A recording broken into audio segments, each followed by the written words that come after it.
Hello and welcome to the Craft Beer Corner. For today's beer review, we are jumping over to a couple of different Imperial Stouts. One is going to be a standard Imperial Stout. One is going to be an Imperial Stout with additives, so flavored.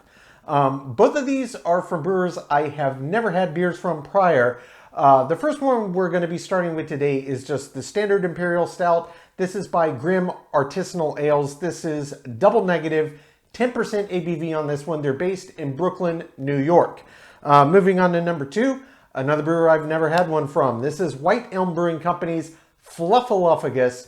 This is a marshmallow flavored Imperial Stout that clocks in at 12% ABV, and they are based in Lincoln, Nebraska. So one just standard, nice dark, a little bit lower ABV. One a marshmallow flavored. I mean, they both sound great. I love stouts, as you know by now. And I always love trying new and exciting beers from breweries I never have. So we're going to jump right in, starting with Grimm Artisinal Ales Double Negative, the standard Imperial Stout that clocks in at 10% ABV.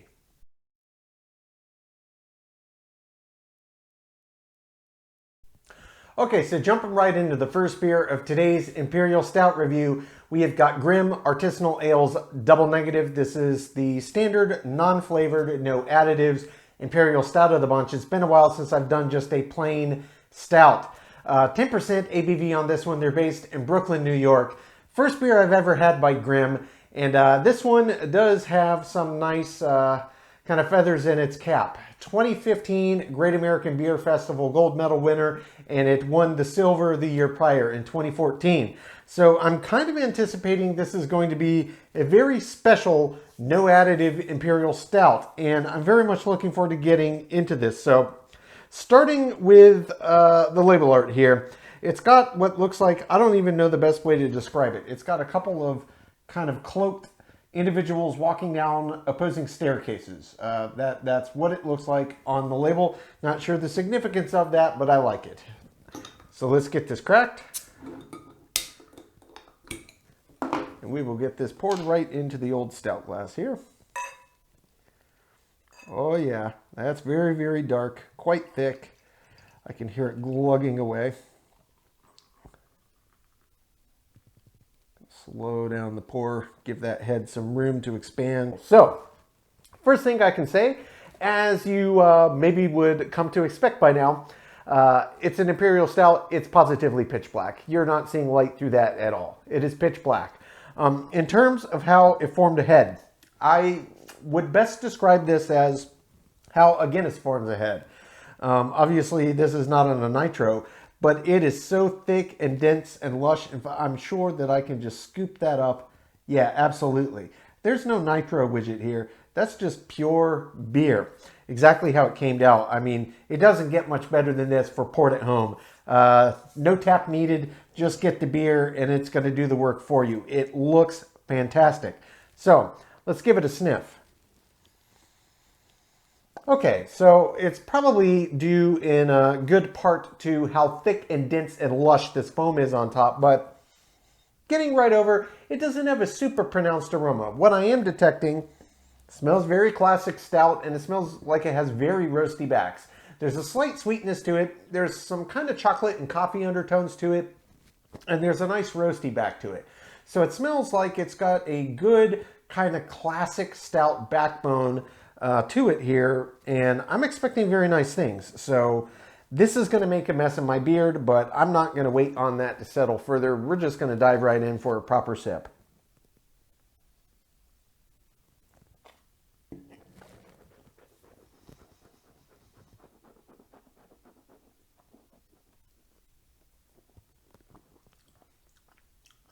Ooh.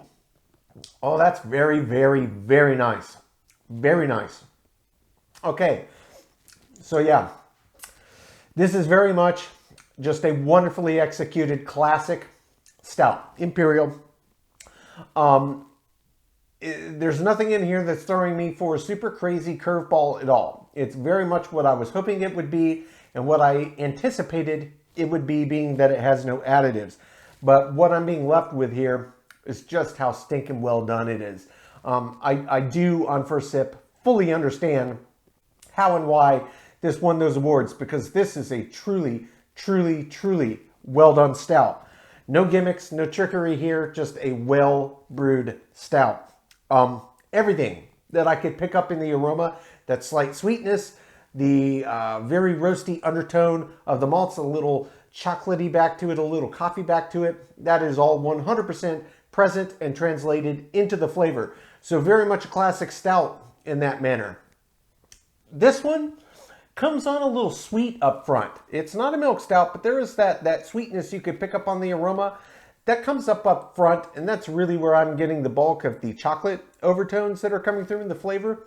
In terms of where the coffee side is really coming in, is where I expected as well. It's marrying to those rich, dark, roasty malt side of this beer. So it's kind of got two layers, and they call it double negatives, so it's kind of an apt name. I think maybe they knew what they were doing when they crafted this and named it.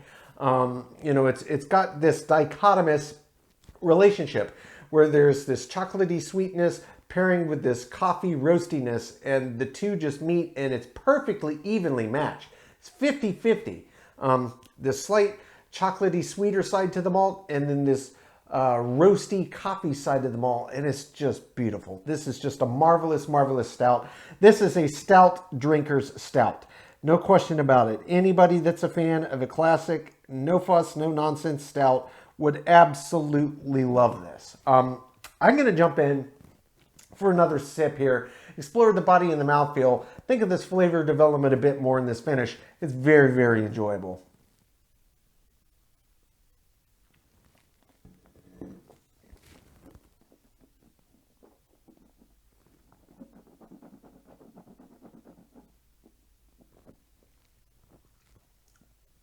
Body on this one's kind of on the border between heavy and medium heavy. It's more or less where I would expect for 10%. 10% is a pretty high ABV, but it's not bonkers for an Imperial. Mouthfeel maybe isn't quite as resistant as I expected, but it's not flat either. It's not what you would call viscous, but there is resistance when you move it around the palate. Surprisingly to me, especially how lush and creamy the head formed, you can see it's still sitting there, no problem.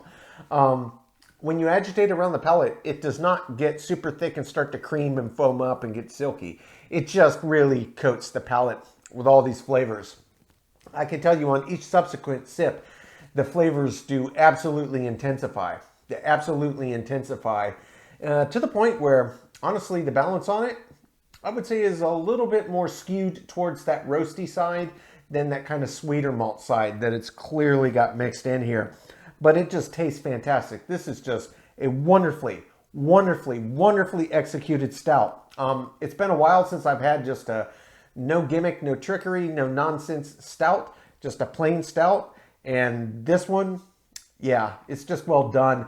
I do miss these. I love drinking all new beers, and I certainly like the inventiveness of all the additives, but there's just something special about coming back to a well-executed, just classic version of a beer style.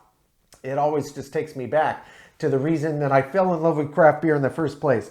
This is very, very good, very well done. In terms of the finish, this one is not as long as I anticipated for the boldness and pungency of the flavors. It's certainly longer than average, but it doesn't maintain that intensity all the way to the end. And certainly what is kind of dragging it out to that kind of above average range is that very roasty edge to the malt, those kind of coffee undertones, that roasty edge. Now, nothing about this screams to me smoky. There's no smokiness to it, but it's not far off of the edge of that. So it's a very intense roast to the malt, and it's positively delicious. I'm going to take my time, sip on this, come up with my scores. When we come back, we will get to the second beer of today's Imperial Stout review. That is White Elm Brewing Company's Flaffalufagus, the marshmallow flavored Imperial Stout that clocks in at 12% ABV.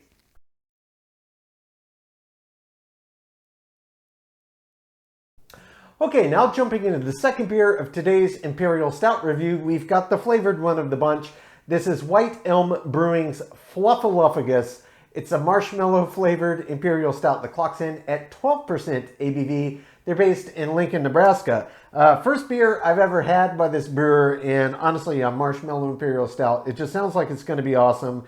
Flaffalufagus, I absolutely love the name. In terms of label art, It's got a very clean design. It's nice. It's got a brown and white theme, and they've got their, I'm guessing this is kind of their logo for their brand here in gold. I doubt the camera's picking that up on top of that brown, but it does look really neat. And there's actually all these really neat gold accents on the label giving this 3D effect, but it looks quite nice. Let's give this a crack gently. All right. And we'll get this poured right into the old glass here. All right. This one's not pouring as thick, even though it is a higher ABV. It's not thin, but it's not giving me the impression that it's quite as thick. And the head's forming pretty well, but it's not super tight and creamy foamy like on that last one. So we'll see how long this sticks around. Very, very dark beer, very dark brown foam. Visually, absolutely pitch black, as you would expect. Absolutely pitch black. I mean, just absolutely pitch black. Head's already settling down.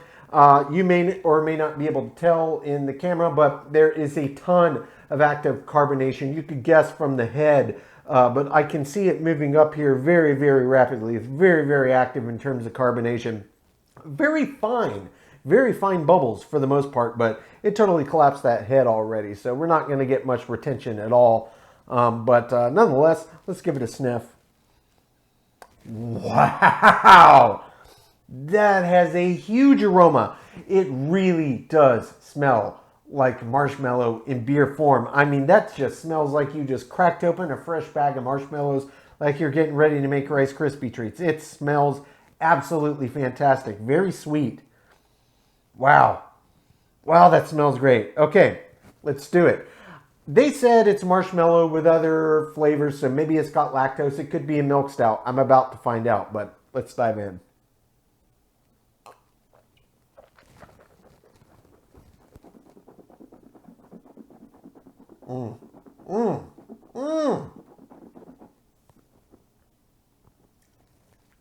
Oh man, absolutely yes. Yeah, definitely lactose in here. And that's a smart decision if you're making a marshmallow beer. I cannot describe to you how much this tastes like liquid beer marshmallows. It just does. They absolutely called it. It is, and they did exactly what they set out to in their mission. They made an Imperial Stout that's marshmallow flavored. It really tastes strongly of marshmallow. And interestingly enough, it tastes like two very distinct and distinctly different types of marshmallows. Jet Puff, I'm not going to name. Maybe that is a brand. I don't know. I might have screwed up. But the kind of marshmallows that you would use to make, you know, crisp rice cereal treats. That's what it tastes like. Those marshmallows mixed with typical cereal marshmallows. So there's this slightly distinctly different flavor cereal marshmallows have from that dehydration process compared to just a normal freshly opened from the bag. And it tastes like a mix of the two. Honestly, it does. And I love them both. And they're independently delicious, but very distinctly different, but absolutely fantastic. This truly does work in beer form. And this is such a great, I mean, you look at this, it's pitch black. Nobody would expect that. And then you smell it and oh, hello. And then you drink it and absolutely they nailed it. This is marshmallow flavored beer. There's not much more I can say about it, but mission accomplished. You did it. You made a marshmallow flavored Imperial Stout. It's fantastic. Now, this is a beer I would think would be quite a bit sneaky. It's 12% ABV, but it doesn't taste boozy at all. It doesn't taste big. It tastes like liquid marshmallows, and you could easily get in trouble slamming this. I'm not going to do that. I'm going to take my time and sip it. So first, I'm just going to top this off just a little bit. I'm not going to get quite the whole rest of the can I have in there. But let's go in for body and mouthfeel and think about the finish and the flavor development.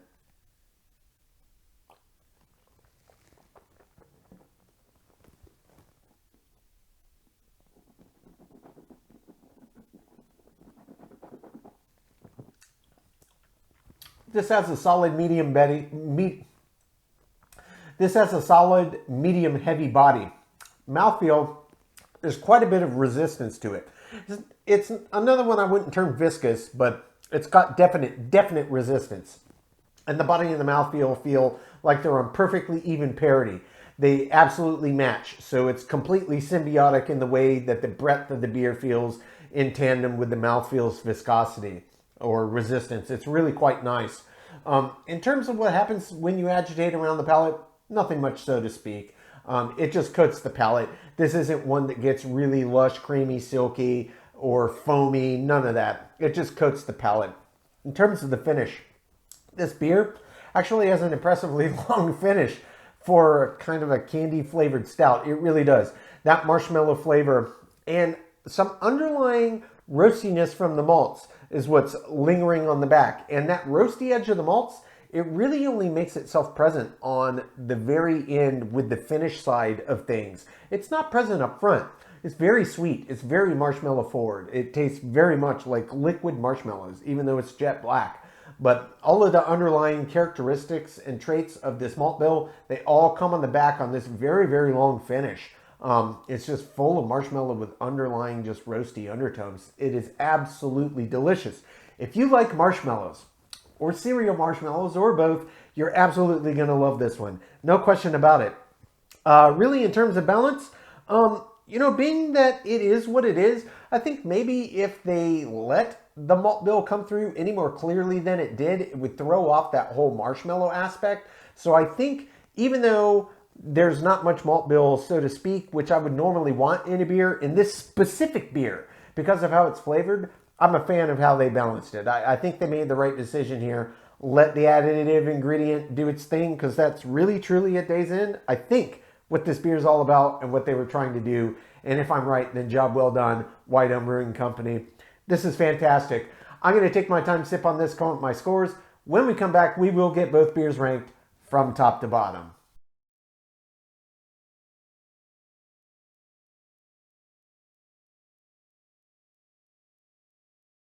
Okay, now that we've gotten to enjoy both beers, we're going to get them ranked. Starting with Grimm Artisinal Ales Double Negative. This is a standard Imperial Stout, 10% ABV on this one. They're based in Brooklyn, New York. This was the 2015 Great American Beer Festival Gold Medal winner for this style, and 2014, same deal, but they got the silver. So multiple award-winning beer. Very, very nice. I enjoyed it. So starting with the aroma. The aroma on this beer was fine. It smelled nice. It smelled like a big classic Imperial Stout with no additives, exactly what I expected. Very rich, very multi-layered and malty, but it wasn't super duper pronounced. Stouts kind of can be anywhere on the scale. This one was just average. It gets a 5 out of 10. For the taste, I absolutely loved the taste of this beer. This beer reminded me yet again of one of the many, many reasons I got into craft beer in the first place. It's just the classic style, executed brilliantly. No fluff, no frills, no rabbits out of the hat here, no tricks, no additives, just really, really executing very, very well a classic beer style. I loved it. The flavor was amazing. Gets a 10 out of 10. For the body, for 10%, I expected a robust body, and this beer did have one. Maybe not quite as robust as I was anticipating, especially given how thick that it poured out, but it didn't miss the mark by much. It gets a 9 out of 10. For the mouthfeel, similar story here. It looked very, very thick and viscous, and indeed, it did have a lot of resistance and viscosity, but it wasn't quite as much as I anticipated. Still well above average. It gets an 8 out of 10. For the finish, this was a beer that, you know, and we talk about this all the time. I do review a lot of stouts. Stouts are kind of all over the board with what you're going to get on the finish. This one did have a well above average finish on it for sure. And really what drove the length on this one, there's no barrel aging kind of extending with those lingering flavors. It was really the intensity of the roast of the malt bill. It was very, very big, very, very forward, and really did extend it out quite a long time. It gets an 8 out of 10. For the head and retention, this one did fantastic. To be poured at home, I mean, that's exactly what you hope. It was just lush and creamy. It looked like it could have come off of a nitro tap. Gets a perfect 10 out of 10. For the appearance, absolutely pitch black as expected. It gets a 10 out of 10. For the balance, really, the story of balance on a stout and really the story of the style is all about the malt bill. And this malt bill had multiple different flavor characteristics to it, but the balance of the way that they struck their different malts into bringing this beer all together was really exceptional. There was a little bit of a sweetness to it. There was a little bit of a chocolate nuance to it, a little bit of a coffee nuance to it, and a very nice roasty nuance to it. And all of them were very present in equal parts. Perfect balance. It gets a 10 out of 10. Filling in the intangible, I absolutely loved it. It's been a while since I've had a plain, just run-of-the-mill, no barrel aging, no additives, nothing, just a well-done Imperial Stout, and this is among the best I've had in a long, long time. Gets a 10 out of 10. Finally is an example of the style. This beer really didn't lose a lot of points in too many categories, and frankly, those that it did lose were negligible for the whole beer experience. As for what this is as an example of what an Imperial Stout can be, no frills, no nonsense, I think they nailed it. I give it a 10 out of 10, which brings the total score to Grimm Artisinal Ales Double Negative to a 90 out of 100. This is well above average. If it's been a while since you've had just a standard, no additive Imperial Stout, this is one to seek. It was absolutely fantastic and well worth the time to get your hands on it. Moving on to beer number 2. This is White Elm Brewing Company's Flaffalufagus Imperial Stout that was marshmallow flavored. They're based in Lincoln, Nebraska. This one was 12% ABV. Starting with the aroma. The aroma on this beer was really, really huge. You could smell it from a great distance away, and it really did smell like marshmallow. I had a good idea of what to expect before I jumped into it. It's a 9 out of 10. For the taste, really, it was exactly as advertised. It was a marshmallow flavored Imperial Stout, and they nailed it. And I really appreciated that it tasted like a combination of both cereal marshmallows and standard marshmallows, and the two of them combined in kind of equal part flavor profile. They're slightly different.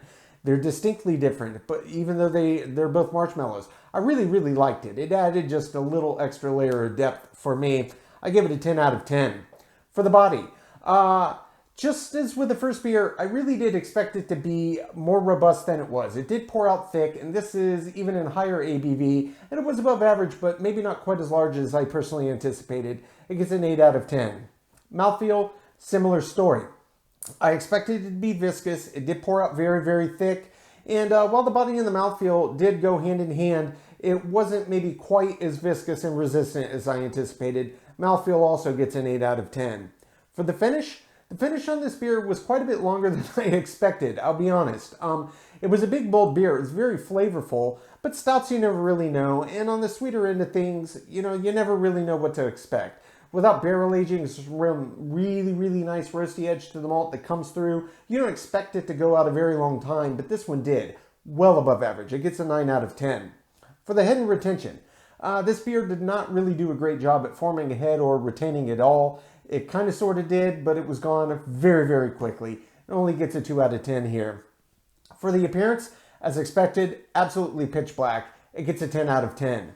For the balance on this beer, I mean, really, in terms of a flavored stout, it was relatively simple. A marshmallow flavored Imperial Stout. And they nailed it. The malt bill did come through, although the marshmallow side was very much the more kind of played up part, and it's kind of what made the beer what it was, but you could do all of the full aspects of the malt bill underneath it as well. So you got nice marshmallow and you got classic stout. Balance, I gave a 10 out of 10.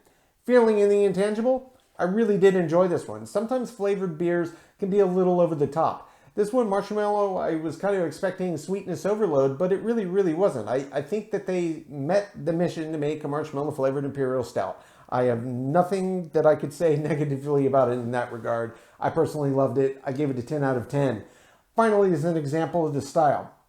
This one, similar story to the first. It did lose some points in some categories, not that big of a deal, but where it really did it for me, I just lost so many I had no choice. The head and retention didn't do a great job. Lost 8 points in that singular category alone. But overall, I think in terms of what a flavored Imperial Stout could be, especially just single ingredient flavoring, this is a wonderful, wonderful example of how to do it well. I give it a 9 out of 10, which brings the total score on White Elm Brewing Company's Flaffalufagus to an 85 out of 100. So 2 beers, well above average, only a 5-point spread between the two of them. Quite different beer drinking experiences. One just a very classic, no additive, executed marvelously stout, and another just excellently executed stout, but with a flavor additive. And they both were completely dichotomous drinking experiences, but both incredibly enjoyable. Folks, that's today's review. As always, I do sincerely appreciate you tuning in today. Please don't forget to like, comment, and subscribe. And if you want to stay in the loop on our videos, go live to YouTube. You can click the notification bell icon. It's right next to the subscribe button. Until next time, keep it beer, keep it craft. We'll see you on the next one. Cheers.